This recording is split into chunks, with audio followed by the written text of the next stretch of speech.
মাননীয় স্পিকার, সংসদটা অতিরিক্ত মিষ্টি হয়ে গেছে। এত বেশি মিষ্টি স্বাস্থ্যের পক্ষে ভালো না। অতিরিক্ত মিষ্টি স্বাস্থ্যের পক্ষে কোথাও কোথাও ক্ষতিকর, তেতো কিন্তু স্বাস্থ্যের পক্ষে সবসময় ভালো। সংসদে আজকের পরিবেশের দিকে তাকালেই বোঝা যায় কি বিভৎস অসহিষ্ণু এক সংসদ। মাননীয় স্পিকার, এই সরকার যে হরিণ লুট করেছে পদ্মা সেতু থেকে, সেটা বিশ্ব ব্যাংকের ঋণ নিয়ে করা সম্ভব ছিল না। মাননীয় স্পিকার, সংসদটা অতিরিক্ত মিষ্টি হয়ে গেছে। এত বেশি মিষ্টি স্বাস্থ্যের পক্ষে ভালো না। সেজন্য মাননীয় স্পিকার, আমি কিছু তেতো সত্য কথা বলবো, যাতে অন্তত ভারসাম্যটা রক্ষা হয়, আর সেই সঙ্গে প্রদীপের নিচে অন্ধকারের দিকেও যেন আমরা একটু তাকাতে পারি। মাননীয় স্পিকার, আমার বক্তব্যের শুরুতেই আমি একটা গল্প বলবো। লিথুনিয়ার কৌনাস পৌরসভার মেয়র একটা শিপিং কন্টেইনারের মধ্যে টয়লেট নির্মাণ করেছিলেন 1.5 কোটি টাকা বিনিময়ে। কাছাকাছি একটা টেনিস ক্লাব একই ধরনের টয়লেট বানায় মাত্র 4.5 লক্ষ টাকা খরচ করে। মেয়রের ওই টয়লেট নির্মাণে অবিশ্বাস্য খরচের কারণে মানুষ মজা করে সেই টয়লেটকে বলতো গোল্ডেন টয়লেট।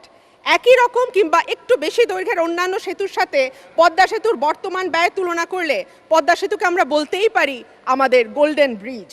এবং যৌক্তিকভাবে অনুমান করি কৌনাস গোল্ডেন টয়লেট কেসের পাশাপাশি বাংলাদেশ গোল্ডেন ব্রিজ কেসও দুর্নীতির একটা টেক্সট বুক এক্সাম্পল হয়ে থাকবে। মাননীয় স্পিকার, ফিরে আসি আবার পদ্মা সেতুর কথায়। পদ্মা বহুমুখী সেতুর নির্মাণ কাজ শুরু হওয়ার কথা ছিল 2011 সালে, শেষ হওয়ার কথা ছিল 2013 সালে। মূল প্রকল্পের পরিকল্পনা করেন সাবেক তত্ত্বাবধায়ক সরকার 2007 সালে। সেই সময় 10,161 কোটি টাকা বহুল আলোচিত পদ্মা প্রকল্প পাশ হয়। পরে দুর্নীতির অভিযোগে যখন বিশ্ব ব্যাংক চলে যায়, তখন আওয়ামী লীগ পদ্মা সেতুর ভার নেয় এবং দফায় দফায় এর মেয়াদ বাড়ে এবং অর্থ বেড়ে সেটা 30,000 কোটি টাকা হয়। আমাদের সাথে যদি আমরা তুলনা করি, ভারত, চীন, মালয়েশিয়া, ব্রুনেইয়ের মতন দেশে প্রতি কিলোমিটার সেতু তৈরিতে খরচ পড়ে 500 থেকে 700 কোটি টাকা।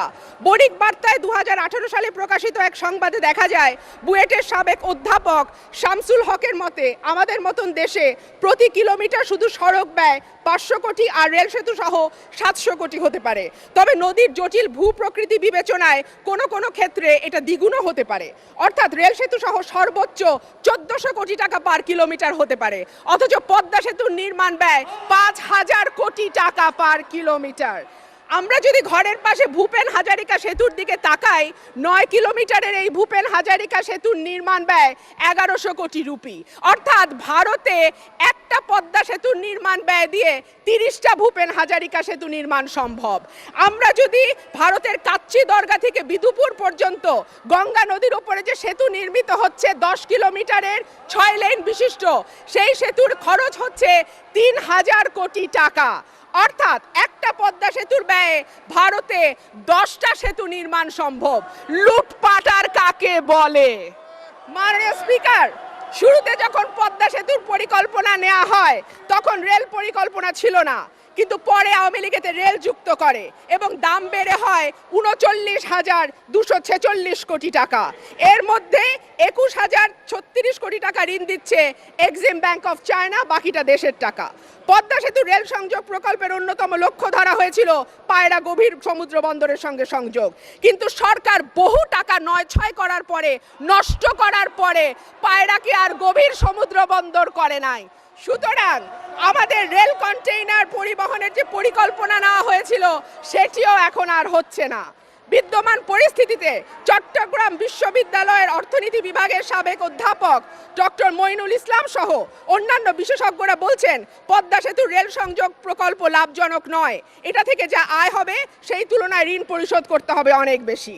মাননীয় স্পিকার, এমনই এক গোল্ডেন সেতু যার পরতে পরতে কেবল দুর্নীতি আর দুর্নীতি। ঢাকা মাওয়া ভাঙা মহাসড়ক, যেটি পার হয়ে পদ্মা সেতুতে যেতে হবে, সেই মহাসড়কটি 55 কিলোমিটার 11,500 কোটি টাকা ব্যয়ে নির্মিত হচ্ছে। অর্থাৎ ঢাকা ভাঙা মহাসড়কটির পার কিলোমিটার ব্যয় 200 কোটি টাকার ওপরে, যেখানে ইউরোপ আমেরিকায় 4 লেনের সড়ক তৈরিতে ব্যয় হয় 30 থেকে 35 কোটি টাকা। এই সেতু নিয়ে সরকারের সবচেয়ে বড় গর্বের জায়গা হলো নিজের টাকায় সেতু তৈরি করছে। তাহলে প্রশ্ন হচ্ছে, যদি ঋণের টাকায় সেতু তৈরি হয় সেইটা বুঝি নিজের টাকা নয়? ঋণের টাকা কি সুদসহ দেশকে পরিশোধ করতে হয় না? আসলে সত্যি বলতে কি, ঋণ নিয়ে প্রকল্প বাস্তবায়ন করাটাই স্বার্থের অনুকূল। ধীরে ধীরে দিনের দায় শোধ করা যায়, এর মধ্যে সেতু থেকেও আয় শুরু হয়। সম্পূর্ণ প্রকল্পটি অর্থনীতিতে অবদান রাখতে শুরু করার পর তার দায় শোধ করাটাই মঙ্গলজনক। পদ্মা সেতুর মতন এত বড় একটা প্রকল্পের জন্য দেশের পক্ষে অনুকূল এবং লাভজনক শর্তে ঋণ নিতে না পারা সরকারের একটা বড় ব্যর্থতা। আজকে এই সংসদে আলোচনা হয়েছে বিশ্ব ব্যাংক আবার ফিরে এসেছিল, তাহলে বিশ্ব ব্যাংকে নেওয়া হয়নি কেন? বিশ্ব ব্যাংকের ঋণ নেওয়া হয়নি এই কারণেই, বিশ্ব ব্যাংকের ঋণ নিলে জবাবদিহিতা থাকতে হয়, এবং এই সরকার যে হরিণ লুট করেছে পদ্মা সেতু থেকে, সেটা বিশ্ব ব্যাংকের ঋণ নিয়ে করা সম্ভব ছিল না। মাননীয় স্পিকার, যতই অস্বাভাবিক হোক সেটা নিয়ে প্রশ্ন তোলার কোনো জো নাই। সংসদে আজকের পরিবেশের দিকে তাকালেই বোঝা যায় কি বিভৎস অসহিষ্ণু এক সংসদ। মাননীয় স্পিকার, কিছুদিন আগে এই পদ্মা সেতু নিয়ে টিকটক ভিডিও করবার কারণে এক দরিদ্র শ্রমিককে ডিজিটাল নিরাপত্তা আইনে মামলা দেওয়া হয়েছে, তাকে গ্রেফতার করা হয়েছে, তাকে রিমান্ডেও নেওয়া হয়েছে।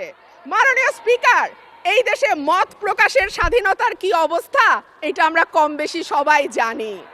কথায় কথায় ডিজিটাল নিরাপত্তা আইনে মামলা, কথায় কথায় গ্রেফতার, কথায় কথায় রিমান্ডে নেওয়া এখন আর কোনো বিষয় না। ডিজিটাল নিরাপত্তা আইন খুব সম্ভবত এই সরকারকে আর খুব বেশি নিরাপত্তাও দিতে পারছে না। তাই আমি প্রস্তাব করব, এখন সময় এসছে হলোকাস্ট ডিনায়াল অ্যাক্টের মতন ডেভেলপমেন্ট ডিনায়াল অ্যাক্ট বা উন্নয়ন অস্বীকার আইন নামের একটি আইন করা হোক, যেই আইনে সরকারের বয়ানের সাথে যারা একমত না হবে, সরকারের লুটপাটকে যারা অনুমোদন না দেবে, সরকারের লুটপাটের বিরুদ্ধে যারা বলবে, হাজার হাজার কোটি টাকা এক একটা প্রকল্প থেকে নিয়ে সরকার যেভাবে দেশকে খালি করছে জনগণের টাকা, সেই বিষয়ে যদি কথা বলা হয় এবং সরকারের দেয়া জিডিপির প্রবৃদ্ধি, মাথাপিছু আয়, অবকাঠামো নির্মাণকেই একমাত্র উন্নয়ন বলে ধরে যারা নিতে না চায়, যারা মানবাধিকারের কথা বলে, ভোটের অধিকারের কথা বলে, দেশের মানুষের সুশাসনের কথা বলে, ন্যায় বিচারের কথা বলে, বিচার বিভাগের স্বাধীনতার কথা বলে, সেপারেশন অফ পাওয়ারের কথা বলে, সেই সব মানুষকে না হয় ডেভেলপমেন্ট ডিনায়াল অ্যাক্টে শাস্তি দিয়ে একেবারে জেলে পুরে রাখা যাবে যতদিন খুশি ততদিন। ধন্যবাদ মাননীয় স্পিকার। মাননীয় স্পিকার, একটু আগেই আমরা একজন বিরোধী দলের একটি রাজনৈতিক দলের একজন সংসদ সদস্যের কিছু বক্তব্য শুনলাম। সমালোচনা সবসময় ভালো, স্বাস্থ্যের পক্ষে অবশ্যই ভালো। তিনি মিষ্টির কথা বলেছেন, অতিরিক্ত মিষ্টি স্বাস্থ্যের পক্ষে কোথাও কোথাও ক্ষতিকর। তেতো কিন্তু স্বাস্থ্যের পক্ষে সবসময় ভালো, তবে তা যদি হয় সত্য তেতো। আমরা করলা খাই, আমরা নিম খাই, সেগুলো স্বাস্থ্যের পক্ষে ভালো, কারণ তার মধ্যে অসত্য নেই। কিন্তু যে তেতো 16 আনাই অসত্যে মোড়া, তা কোনোদিন কারো স্বাস্থ্যের পক্ষে কোনোদিন লাভজনক হয়নি, হতে পারেই না। তিনি বলেছেন প্রদীপের নিচে অন্ধকার। সত্যি কথাই, প্রদীপের নিচে অন্ধকার, কারণ তাদের আমলে আমরা প্রদীপের নিচে অন্ধকার কাকে বলে দেখেছি। একজন প্রধানমন্ত্রী, দেশের সর্বোচ্চ ক্ষমতা যার হাতে থাকে, যিনি দেশের রক্ষক, তিনি রক্ষক হয়ে এতিমের অর্থ আত্মসাৎ করেছিলেন। একে বলে প্রদীপের নিচে অন্ধকার। মাননীয় স্পিকার, উনি বলেছেন টাকা 9-6-এর কথা। এই শব্দগুলো আসলে তাদেরকেই মানায় যারা 9-6-এ বিশেষজ্ঞ, এবং তারা এই বিষয়ে বিশেষজ্ঞ বলেই, এবং সেগুলোর একেবারে ভুরি ভুরি প্রমাণ জাতীয় এবং আন্তর্জাতিক পর্যায়ে আছে বলেই এ নিয়ে আর বলছি না। তিনি বলেছেন বিশ্বব্যাংক ফিরে এসেছিল, আমরা কেন তাদের ঋণ নিলাম না। আত্মসম্মান, আত্মমর্যাদা, এই বিষয়গুলো বিএনপি বা জামাত বুঝবে, এ প্রত্যাশা আমরা করি না। তার কারণ আছে। যারা দেশের স্বাধীনতায় বিশ্বাস করে না, যারা গণতন্ত্রে বিশ্বাস করে না, যারা উন্নয়নে বিশ্বাস করে না, যারা যুদ্ধাপরাধীদের দোষর, তাদেরকে ক্ষমতায় বসিয়ে জাতিকে অপমান করে, যারা দুর্নীতিতে দেশকে বারবার চ্যাম্পিয়ন করে, যারা গ্রেনেড মেরে, বোমা মেরে বিরোধী দলকে নিশ্চিহ্ন করে দিতে চায়, যারা দেশকে পরমুখাপেক্ষী রাখাকেই শ্রেয় মনে করে, যারা বিদেশের কাছে, বিদেশিদের কাছে ধর্ণা দেওয়াকেই শ্রেয় মনে করে, দেশের মানুষের ওপরে যাদের কোনো আস্থা নেই, তাদের জীবনে, তাদের কোনো ধরনের কোনো বইয়ের মধ্যে, জীবনচারিতায় কোথাও অন্ততপক্ষে এই আত্মমর্যাদা বা আত্মবিশ্বাস, এই শব্দগুলোর অস্তিত্ব থাকতে পারে না এবং নেই। সে কারণেই তারা বোঝে না শেখ হাসিনা কোন আত্মবিশ্বাস আর আত্মসম্মানের জন্যে এই সেতু নিজ অর্থে করেছেন। তিনি আরও কয়েকটি প্রশ্ন তুলেছেন, ভূপেন হাজারিকা সেতুর সঙ্গে তুলনা করেছেন। ভূপেন হাজারিকা সেতু আর এই সেতুর মধ্যে আকাশ পাতাল তফাৎ। ভূপেন হাজারিকা সেতুর পাইল লোড মাত্র 60 টন, পদ্মা সেতুর পাইল লোড 8200 টন। ভারতের ওই সেতুর এক একটি পিলার 120 টনের, পদ্মা সেতুর একটি পিলার 50,000 টনের। সেই হিসেবে ওই সেতুর 133 গুণ বেশি শক্তিশালী এই সেতু। বিশ্বের আর কোথাও সেতু তৈরিতে পদ্মা নদীর মতো এত তলদেশে গিয়ে পাইল গাঁথতে হয়নি। পদ্মা সেতুর মতো এত স্রোতস্বিনী নদীর উপর বিশ্বে সেতু হয়েছে মাত্র একটি। এই অনন্য বৈশিষ্ট্যের কারণেই এটি বিশ্বের অন্যতম ব্যতিক্রমী সেতু, এবং আমাজন নদীর পরেই বিশ্বে বাংলাদেশের পদ্মা নদীর অবস্থান খরস্রোতার দিক থেকে, তার উপর দিয়ে এই সেতুটি করা হয়েছে। পানি প্রবাহের বিবেচনায়ও বিশ্বে আমাজন নদীর পরেই এই প্রমত্তা পদ্মা। 400 মিটার গভীরে পাইল নিয়ে যেতে হয়েছে। পৃথিবীর সেতু নির্মাণে এটি বিরল ঘটনা।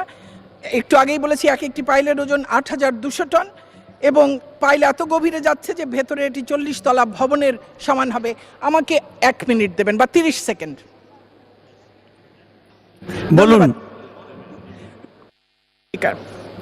পদ্মা সেতুর পাইল তলদেশে নিতে যে হ্যামারটি ব্যবহার করা হয়েছে, সেই হ্যামারটি বিশ্বের সবচাইতে শক্তিশালী হাইড্রোলিক হ্যামার। পৃথিবীর কোথাও আর কোনো সেতুতে এমন শক্তিশালী হ্যামার ব্যবহৃত হয়নি। এই হ্যামারটি জার্মানি থেকে বিশেষ অর্ডারে তৈরি করে আনা হয়েছে।